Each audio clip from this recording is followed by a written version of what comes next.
Okay, well, good morning, everyone. Dr. Angel Ma forgot to introduce herself. That's Dr. Angel Ma. She's our Associate Dean, taking care of research students, as well as all kinds of research matters at the faculty. So I'm John Erni. I'm the Dean of the Faculty of Humanities. And we do this once a year, or we used to greet new RPG students. But starting with this year, we're doing it twice because we realized that some RPG students come in at different semesters. So I'm truly very happy to see you here. I know some of you, I recognize some of the faces, people who have been around, but also perhaps some new faces. So I really look forward to very brief self-introduction that you can share with us about your background, your research interests, your research area, that sort of thing. Now, before I start with this PPT, just a couple of words. Now, at the Faculty of Humanities in our university, research is at the heart of what we do. Research carries a great deal of significance in terms of our development. And so we spend a great deal of resource to seek out from around the world to recruit and to admit all kinds of faculty members as well as research students like yourselves in order to build and foster this research-oriented, research-based institution. So needless to say, your role is vital in this community because of the research skills and experiences that you bring to this place. So I hope you see your role here, not just as a student, because you're a very special kind of student, needless to say. We have thousands of students on this campus. You are a very special group, shall I say that? Because you are not only here to study, to learn, you're also here to perform research, to conduct research. So why is research so significant to this institution or any institution like ours? Needless to say, it's about the production of new knowledge. It's the advancement of innovative new angles to see things, to understand things, to reach to certain kind of depths about certain areas of understanding in our world. Whether you are working on language studies, on literary studies, on historical research, on linguistics, on cultural studies, or any other kind of fields that our faculty supports, all you do is to try to advance some new territories of knowledge that we have not yet known. So that's the basic task of research. So I've been a researcher for many, many years, over 35 years in my career, and I never stopped doing this, even though I carry other identities. I'm a teacher, I'm a professor, I'm a mentor, now I'm an administrator. But even when I'm so busy as an administrator, research is still very much at the heart of what I think I should do. So I continue to conduct, and these days, fairly large-scale research projects. I have 2 very large-scale projects and several smaller-scale projects that I'm engaged in. Of course, I get help from colleagues, collaborators in my network to conduct this sort of research. So sooner or later, you'll learn this. Right now, you feel very solo, right? You do your research, you're basically on your own. Sooner or later, as you mature as a researcher, you'll feel that the network, the community of like-minded people, people whom you can debate ideas, so important for you to advance into more and more important research and reaching better and better results.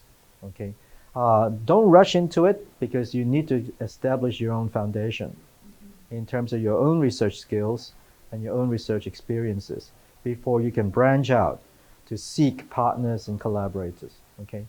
Now I'm going to go through this very, very quickly just to showcase what sort of community, research community, I have been talking about in the last 5 minutes or 2 minutes or so. Okay, very quickly just to show you what it looks like in terms of several figures. What do I do to advance this? Do I have a clicker? Okay, thank you.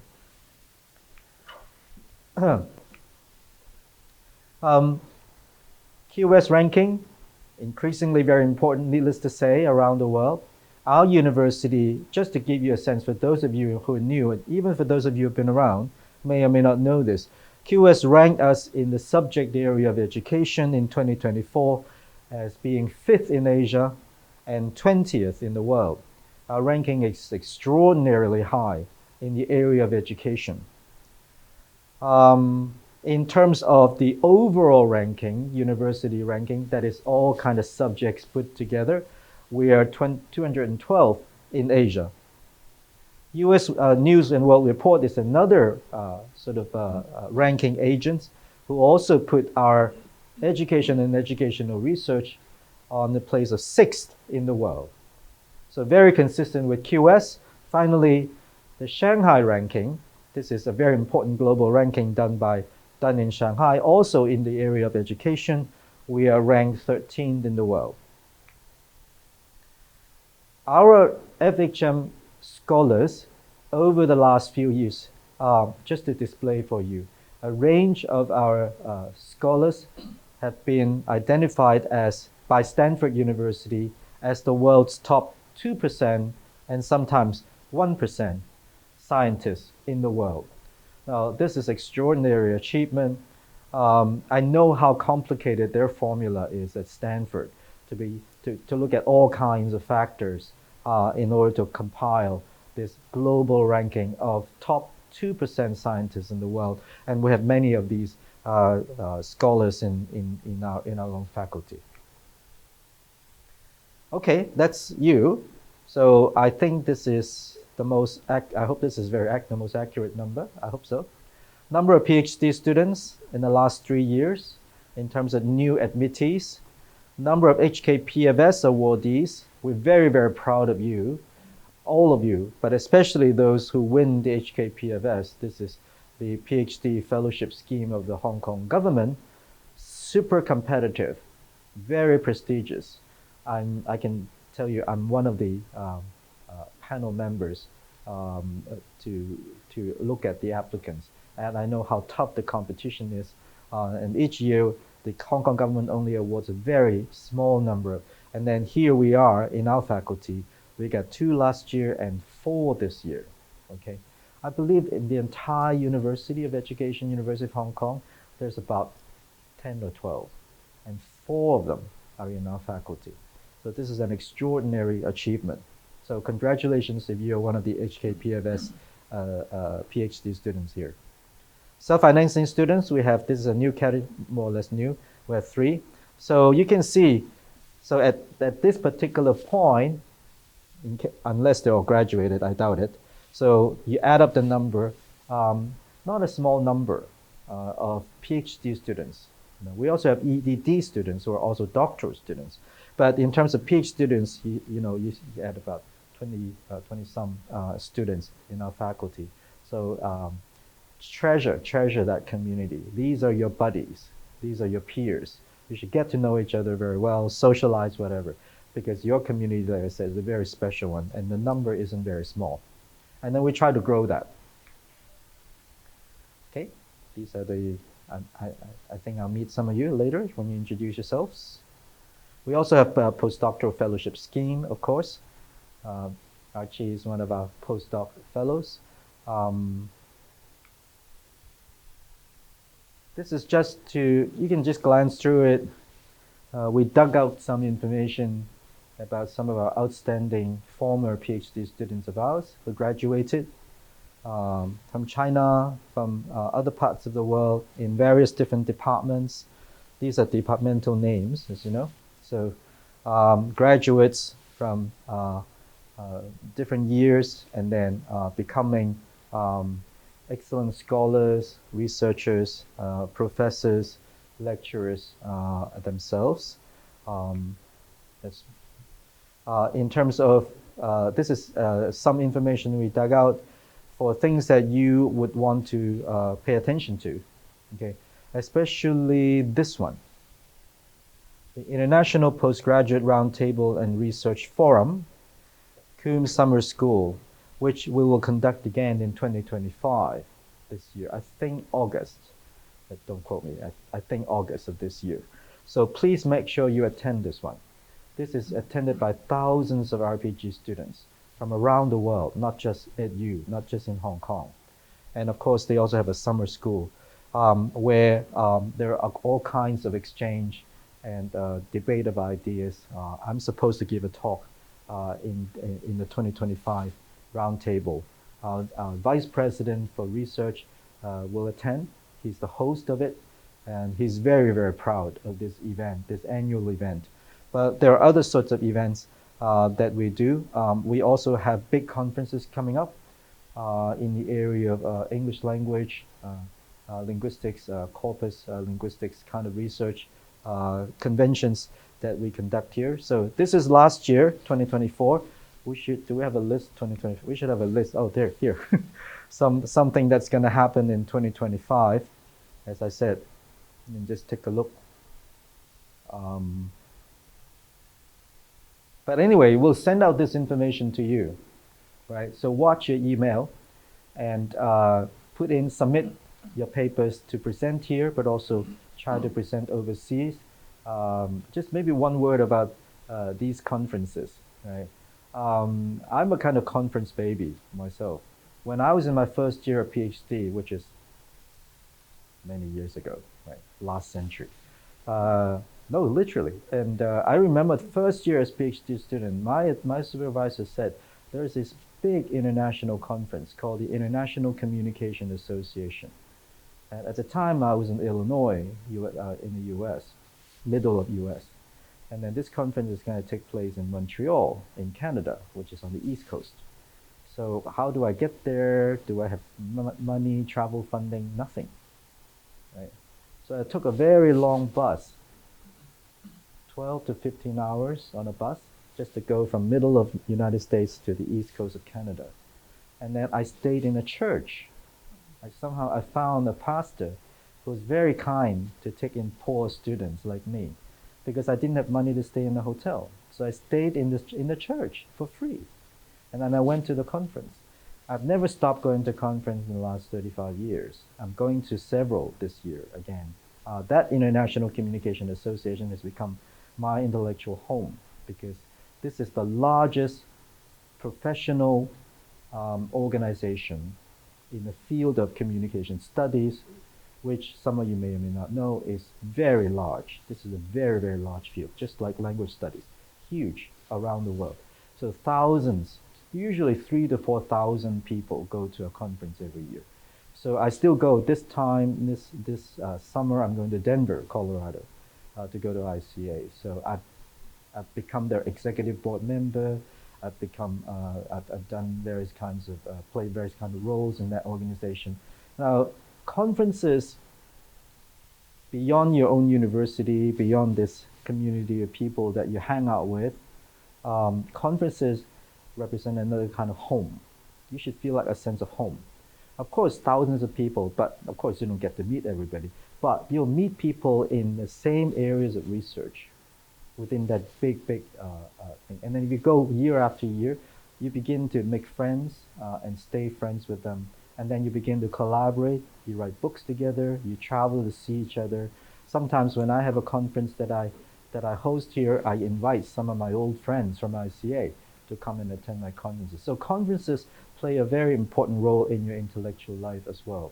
So back to the kind of conferences that we host here, okay? So everybody's doing a lot of work. We put a lot of resource. All you need to do is to participate, okay? Submit a paper, present the paper. If you don't have a paper, go anyway and listen to the debates, listen to the presentations, ask questions, meet friends, right? Very important. I think this information everyone already has, okay? So I won't repeat, but it's important that we say, you know, we ask you to be active researchers, but what sort of support do we give you to enable, to facilitate you to do research? We're trying our best in terms of financial but also non-financial form of mentorship that we offer for you to excel while you're here with us. Right. That's it. So this is my idea of the community. Okay, the community is excellent. We rank very high.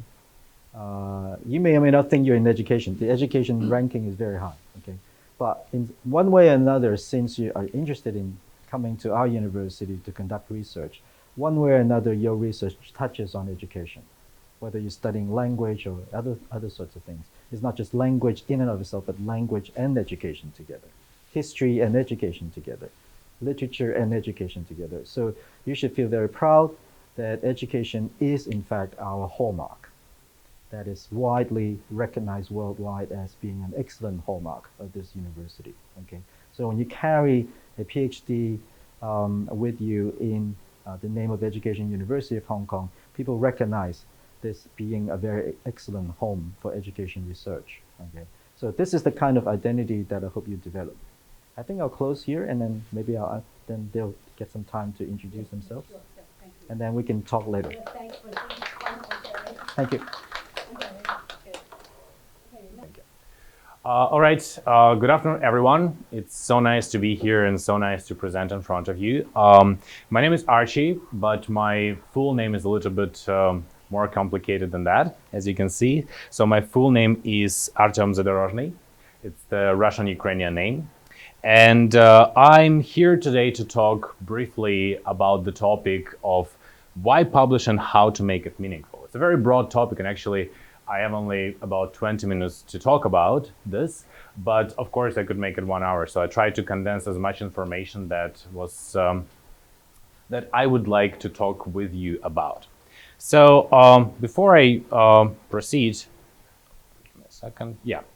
So we're going to talk about my bio, my research background. I will talk about modern academia and meaning behind research in general, and how and why we should do that. And I will provide some research-related tips. Again, it's only 20 minutes presentation, so if you have more questions, feel free to contact me after. I will show my details and we can talk more, because I've been at EDU for 6.5 years at this point. So I know quite a lot about the environment here, and I might give you some advice on how to prosper here. So my educational journey started in Kazakhstan. That's where I was born, a Central Asian country that has the biggest border with Russia and China. I was born in the northern part. And my BA was in a very small local town in Kostanay State Pedagogical Institute. That's where I completed my foreign languages teaching and learning program. And after that, I progressed to multilingual education program at Nazarbayev University, which is located in the capital of Kazakhstan. And after that, I have had, in general, have had a lot of time working as a teacher, both in primary, secondary school, as a freelance teacher, as a corporate instructor for one of the language developing softwares in Kazakhstan as well. And after that, I applied to study as a PhD student at the EDU. So generally speaking, my research area, of course, is connected to applied linguistics. So that's why I'm in English language education department. But I'm mostly interested in computer-assisted language learning. So it happened because of my personal interest in technologies. I was always a big geek when it comes to exploring how different technologies work, especially when we had internships at different schools. I was always interested in how to interest learners to engage in different learning activities. And also, I realized as an educator myself that we need to know more than the program provides us. So that's what motivated me to be interested in computer-assisted language learning, and I developed two interests interchangeably. So the first is informal language learning. So informal language learning is my main interest. That's where I published most of my papers about, and it's about how you learn the language in out-of-class learning spaces. I think it could be applied to anything, actually. So how you learn something outside the classroom. So it's not only about formal education system, it's about how we do that apart from when we leave the classroom. And my second interest was, of course, connected to my interest in technologies, is digital and AI literacy. But I specifically focus on digital and AI literacy of second language learners. So those learners who need to engage with technologies in their second language. And for example, it's very applicable right now with the engagement and interaction with AI technologies in particular. I was very consistent in my interest as a researcher. I started being interested from the impact of social media and social networking sites on the development of English language. So that was my MA thesis title, which progressed further to my interest towards informal digital learning, the term that was coined by the associate professor in ELE, Jusong Lee. And I studied the case of Kazakhstani pre-service teachers. Which is very much connected to my identity as the educator, because I was trying to understand to what extent educational system actually prepares educators to be 21st century educators, and to what extent they embrace these two identities of language learning and of language teachers at the same time, which led me to continue my journey and to apply for the postdoctoral fellowship scheme. And I developed the participatory action research among undergraduate students of Hong Kong, focusing on digital literacy skills. So in general, when we talk about postdoctoral fellowship and postdoc life, there are multiple elements there. And it was important for me to underline them to progress further in my presentation. So of course, I have my main project, which is my postdoctoral project, but my activity also involves it has a lot of collaborations with different universities. So for example, one of the posters is the study that we conducted together with Oxford University, the Metaverse project. I'm also involved in different projects with different research teams in higher education research. So we study the impact of PhD fellowship scheme on students' research output and to what extent it helps them to progress as researchers. So I think it would be applicable to some of you. It also involves teaching. So I teach some subjects related to intercultural language, intercultural competence development, and general education. Because, well, I have had quite a lot of experience when it comes to cross-cultural communication, seminars, workshops, and teaching experiences at the same time. Postdoctoral life also involves the engagement with department and faculty support. So, for example, I'm one of the editors of the FHM Research Bulletin. We provide their information about interest in research within the research centers and departments of our faculty at the same time. And I help organizing different events. For example, recently we had an event, Hong Kong meets Kazakhstan, so where we invited professors from Kazakhstan to engage in discussions with academics in Hong Kong about the different topics studied from cultural studies and language education. But a big part of postdoc life is also connected to knowledge sharing. And it's not only about the conferences, it's also about the community service. So for example, I'm in the academic board of Innovation and Language Learning and Teaching Journal. And I also very frequently review different articles for top tier journals. So why did I make it so explicit, and why did I talk about all these components of my postdoc life? Because postdoc life is academic life in a nutshell. So it has all these elements where we need to underline as academics the multidimensional role of a researcher. That's how AI perceives multidimensional role of researcher. We have multiple computers, different colors, and how we try to navigate different landscapes. So, but what it means is that being a researcher is in the modern life is only a small puzzle. It's a small piece of the puzzle that we need to develop, because we have so many roles to work on. And academic life in this part, it demands academics to play multiple roles. So we are researchers, of course. We are teachers and educators, grant writers. We are also team members. It's very important to be a team member when you collaborate, and only when you have a team you can progress further, you can generate more interesting thoughts and disseminate them at the same time. We are also influencers and change catalysts. We are science communicators. So that's why it's very important for us not only to stay within academia, but to explore how can we impact society on a broader scale. And in this part, your thesis, it seems as a big project, but it's only the first step in the development of your academic career and the first step in the academic journey in general. As the topic of this presentation is referring to the meaning of research in general, I started asking these questions to myself. And I would like you to think about these things for yourself as well. So think of your current projects. What is one thing you hope to achieve with your first publication? And it's not publication for the sake of publication. It's not publication for the sake of just publishing something so it's there. What impact do you want to convey to society? When we look at the progression of how the journals and publication game occurs these days, we can see some very interesting trends. So this is one of the top tier journals system. It's a very big journal, but you can see that from 2013, where we had only 4 issues, in 2024 we already have 8 issues. So we have more and more knowledge disseminated. One of my favorite journals of all time is Computer-Assisted Language Learning. And we can see the trends of how publications develop throughout the time. When we had only 29 papers in 2015, then in 2024 we have more than 83 papers, which means that there is a lot of interest toward different topics, and people learn how to write well. And we have a lot of communication of knowledge and a lot of academic output.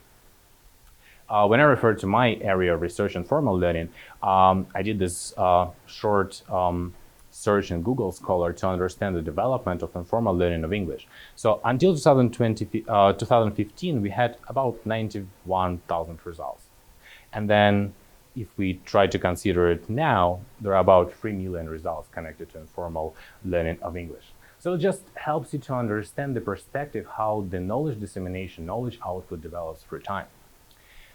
And as you're only starting your journey as PhD students, it's important also to understand how the knowledge is built in general. So I really like this particular diagram. Is that imagine that a circle that contains all of human knowledge is there, and then we develop a bit of skills. Here's where we are with a bachelor degree, and then you continue further, and then you push at the boundary for a few years, and that's the dent you have made is called a PhD. So it's a small progress, and it's a tiny thing that we do in the research, but it's important to understand that that's how we disseminate our impact, and that's how we start. And that's part of how there is a bigger picture, of course, but we want to deliver this impact to society and to make our research meaningful for the general knowledge of general human knowledge. That's why for this to be successful, I believe that there are multiple things that we need to consider. Of course, we have the very common, what is called publish or perish game, where we need to publish, we have to publish to survive because it's a very competitive society and because of globalization, many other concepts. But we need to consider the meaning behind our publications. We need to ask ourselves the questions of why we're doing this work and what are we trying to accomplish here. So we need to focus not on the output, but on the impact. What do I want this paper to achieve? We need to set the goal, not only to respond to the question that we set, but on a broader scale, achieving what we want to achieve. What am I bringing to the academic world? Why does this paper matter to me? I really like to consider the perspective of reflection on your research identity. To what extent this topic is close to your heart? In my case, it was very simple. I was an educator and I saw limitations in my system of education in Kazakhstan. So my goal was to develop knowledge, to help contextualize the knowledge and to help students and educators in Kazakhstan to go away from rote memorization. So it's a funny fact. In the 9th grade, when I was a high school student, I was not able to speak English. So we had oral examination, but all I did, I was memorizing everything from the paper. And only after that, I met the teacher, my freelance teacher, because we have a very interesting shadow tutoring system, who explained me that, well, I can engage in my interest-based learning practices, and this might help me to develop my English. That's how I became a formal language learner, and that's why it motivates me to proceed with my interest. What is the relevance and potential impact of my research? You need to think beyond methods. There are so many beautiful statistical methodologies right now, structural quotient modeling, regression analysis, and all these beautiful words. But it's important to understand what you're trying to achieve here and what is your overall goal. I also like to refer to this this thought in my head. So when you're about to publish an article, usually the editors send you an email and they ask you to provide them the bio that you have about yourself. And of course, we would share who we are and what we accomplished and so on. But it made me think, who am I and what am I trying to do with my research? That's why in my bio, when I refer to my cover letter, to my CV, I like to emphasize not my research expertise, not only in connection to my field, but on the broader scale, the meaning behind what I'm doing. So I aim to foster contextually relevant, sustainable, and student-centered practices that empower learners and support educators. So, but it took me time to come to these questions from my identity as a researcher. There are also different cases that would help you to understand what is the meaning behind what you're doing. So one interesting case example that led me to be interested in AI was the student whose Turnitin assignment was marked as 65% AI-generated content. I was very curious why it happened, so I started negotiating with the student and asking her the questions because, well, that's what you need to do as a lecturer, as an instructor. And the student, she sent me multiple pages of tabs and Google history search bars that she actually been referring to different research articles, books, book chapters, and so on. But what happened is that how she generated her essay, it was based fully on AI, on Quillbot, on Grammarly, and Google Translate. All of these systems, to some extent, they have AI algorithms there. And that's what marked the problem for Turnitin assignments, so which gives us many aspects to refer to, why we are referring to Turnitin's team, to what extent we can help students to develop their skills so that they understand what is AI generated and so on and so forth. Another interesting concept that was interesting to me to explore when I refer to AI literacy is the fake content and fake news. It's been a couple of years since I found out that there are actually websites only existent to provide fake news. There is nothing else there. But not all the students know, and when you ask them questions and when you show them these websites, it takes them time to realize how to analyze this information. So that's what led me to be interested in digital literacy and AI literacy. Another example, as I said, I was not very satisfied with my formal education in my school. It was too much based on Soviet system of education, where we have rote memorization exercises, but complete absence of communicative approaches. So that's why I started to explore what else could be done. That led me to be interested in what I'm doing right now. What is also important when you want to make your research meaningful is that you need to tell a story that actually matters. So consider your research as a story, and where we have a book and we read it from the beginning till the end, where there is a plot and when we need to follow it and develop the characters that we are referring to. So in this way, the publishing is the act of care, and it's the act of care on a broader sense, the field, the society, and future generations. I really like to refer to Google Scholar for this particular one. When you just open Google Scholar, what you see on the bottom, that is written, "Stand on the shoulders of giants." Well, because you base your knowledge on something that has been available before, because someone produced that knowledge. And it's very important to realize that what we are creating right now will be used as a foundation for future studies. And that's why it's important to reflect on the sustainability of research on a broader perspective. How does your research contribute to long-term knowledge building? And to what extent we can refer to that? I really like to read different books outside of academia. So one of those books is Inspired, is how to create technological products customers love. So it's a very business-related book. But there are a couple of messages there that I liked a lot. We need to prioritize outcome over output. We need to focus on what we are trying to achieve. And since I'm in computer-assisted language learning, I like to refer to this metaphor. Imagine that we refer to digital tools, and tools, I mean literal tools. So we go to department store, and we have consultant coming to us. And there are questions that could be asked, and there are good and bad questions. So the good question would be something like, what you're trying to do. It's not what tool you need, because you might not know. It's what you're trying to accomplish. So I like to refer to digital tools in this way, because what we're trying to accomplish with these tools is what matters. And in this way, that's how I like to use this metaphor. So to achieve that, there are multiple strategies, and I don't have time to cover all of them, so I have a couple of minutes left. I would like to emphasize a couple of things that helped me. You need to network and expand your impact. And by networking, I don't only mean to refer to emails or articles and follow the recent publications. I mean, refer to, for example, social media, and refer to social media impact. You need others and others need you. When you understand how it works and when you engage in the community of practice with other researchers within your field, when you follow what they are doing, what conferences they attend, what events they attend, why they are doing it, it would be easier for you to expand your impact. You need to broaden the scope of your context in this part. You also need to think and engage beyond academia. So for example, I always ask myself the question, So I publish papers which supposedly should help language educators. But do English teachers have time to read academic papers? Not always, I think. So that's why it's very important to consider those events where you could talk, you could use your knowledge to communicate the message to help actual public and to generate the actual change in practice. You also need to make your social media posts simple and relatable. So when you publish something, it's very important to broadcast it, and it's also important to tell the story behind it, but it's also important to make it simple and relatable. Not everyone has the understanding of what structural quotient modeling implies and so on, so it's not relatable to many people. And it's also important to reach out to others. That's some of the posts of some academics with whom I work, and Phil Montgomery, he used to be my academic English instructor at Nazarbayev University, and recently he completed his PhD. But so I always follow him, and I find out more about my own alma mater, Nazarbayev University, where I studied. It's also important to explore emerging tools.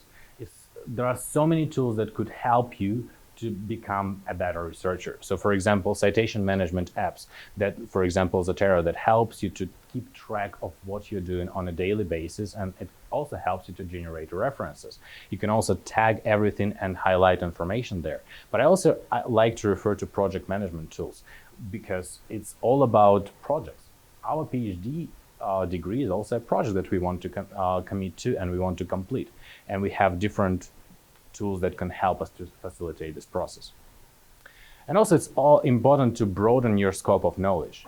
You need to be a good reader to become a good writer. So it's not only that you need to write, you need to refer to the work of others, and you need to look beyond your field. For example, when we refer to ChatGPT, there are so many different publications these days about perceptions, beliefs, how students refer to AI and so on. But I was interested in the process of it. And there are multiple angles and perspectives to look at the process of engagement with AI. One is from learning analytics, for example. Another one is referring to interviews. One more is trying to mind the process of how it's done. So in this way, different techniques are used across different fields. And this is what you can gain from interdisciplinary research. And also it's important there is simply not enough time to read everything. That's why you need to prioritize what you do. So to wrap it up, we need to reflect and consider your impact beyond academia. We need to consider meaning behind publications and tell a story that would genuinely matter, not only to us, but to others. And act upon, we need to network and expand our impact and explore emerging digital tools and broaden your scope of knowledge. I will stop here, and if you would like to talk more, exchange opinions, or in general have a conversation about your project, I will be more than glad to talk to. Thank you so much. Thank you, Archie, for sharing. Yeah, I stayed here for 5.5 years since MA study. Okay, so I'm Yan Jiahao and from LML and CRLLS. So how many years have you ever been engaged in studying? I guess over 20 years for all of us, right? So we are all very skillful in learning, and in PhD study, we still have to work very hard in learning because PhD study is the period and where we learn the most knowledge. And through learning, we can find that our study will be enriching and fruitful. We can make contributions. We can learn new knowledge.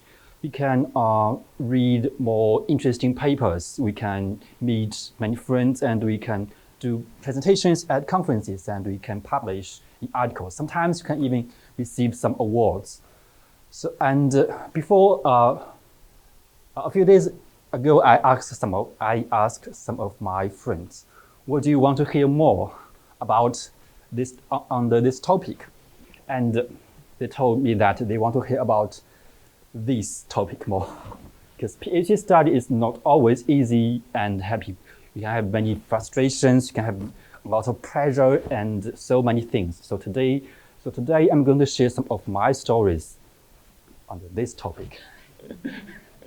Okay, so academically, we need to learn new methods and theories to tackle all of these things. For example, about a new theory. Do you know move knowledge? It's about the structures in academic writing, in research writing, like to introduce the research background and to indicate the research gap. I learned it, just the notion many times, but the thing is, I didn't read the articles about it previously. So, and one day told me that, what about move knowledge to focus on your own PhD study? And I read some articles, and I found it just fit my topic very well. After struggling for a few months or even 1 year, so if I could have read an article about it, or maybe earlier, I wouldn't spend or waste so many time. And so to read and study anything we encounter, just and remember them. And about new methods, I had a roommate in year 1, and her research topic is about stimulate recall and think aloud. So we have some talks, table talks, dinner talks, and so he told me that there is something called stimulate recall and think aloud. And in preparing my own PhD study, I just found it perfect for my own research. So I just adopted it. So to try and practice these methods we learn everywhere. So, and it will be very useful sometime. So, and academically, remember just to move a small step, not a big step. In year 1 or in my MA study, I always wanted to move a very big step. I think I make a big contribution and do something very new. But the thing is my topic well supported by the current theories? And focusing on a small point, not a big point. I always want to focus on some big points like critical thinking, everything about critical thinking, like everything about literature review writing. These are my research topics. But the thing is, can I handle all of this? Do others want to see everything about it, or do they want to see something new about a small point?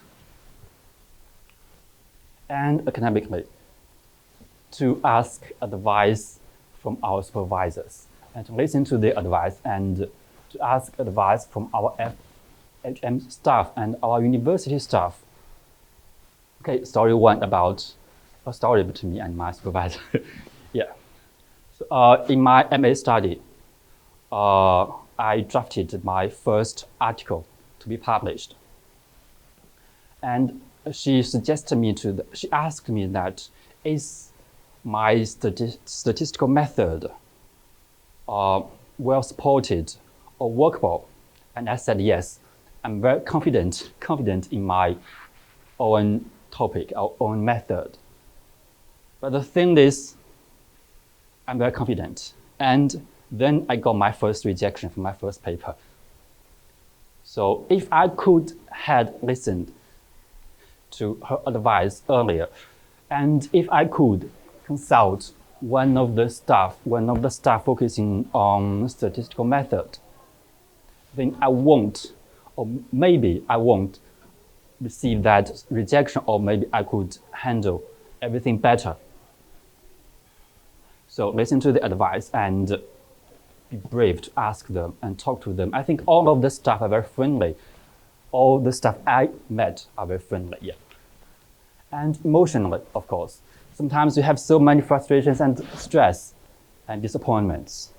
Sometimes we may even, something very bad. And so at that time, do ask advice from the superiors, from our supervisors. For example, when I received my first rejection and my supervisor said, take a rest.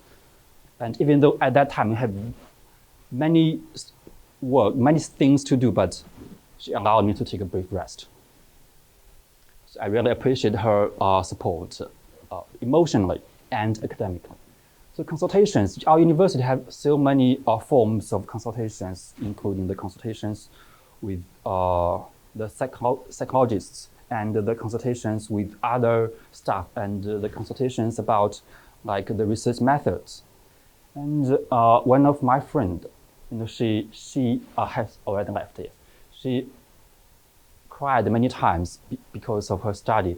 So she took a psychological consultation supported by our university in SAO, I think, Student Affairs Office. And they are more skillful in dealing with these issues, these emotional issues, so be brave to ask them advice. Yeah. And emotional, of course, our peers, the people who sit here right now, because they are always there to help us. And I really like this chance to meet our friends. You know, I went to a conference earlier with Erni. Yes, I met Erni in Vancouver. And you know, in Vancouver, I met more EDUXK peers in Vancouver than in Hong Kong.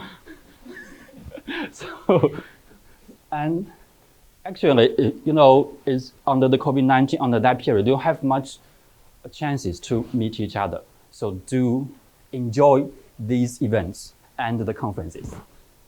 And about yourself, please to take actions whenever you are needed.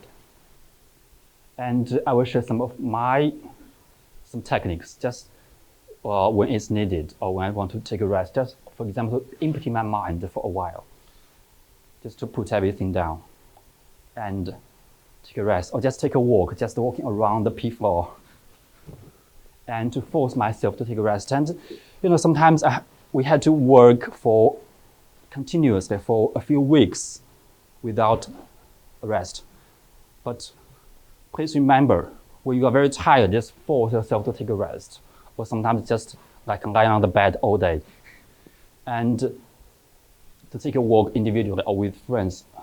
Yeah, me and some of my friends, we really like to just walk around the P floors and to walk around the hill or mountains, just to take a rest. It's important. And of course, to take some sports for freshmen. You know, we don't have so much facilities around our university. So the Block E is the best place for us to refresh ourselves and to be alone, to learn to be alone. You know, there was once a time a few years ago, I forgot, in my year 2, yeah, I stayed in campus for a month without living there. Yeah, sorry, I left twice, yeah, went to welcome for suppliers, because I had to stay here for a month to prepare my data. So it is these steps that helped me to survive. So, and a very important thing, so have we made full use of all the university and faculty resources? Here, like our dean said, the conferences. I want to share one more experience about the conference I took. In our department, our faculty has $6,000, right, to support us for conference, and it's Vicky who helped me on the application affairs. And I used that money I went to Beijing for conference, and it's very fruitful because first I do a presentation and I receive an award on best paper presentation, and I met some friends. I even met my gym buddy in Beijing.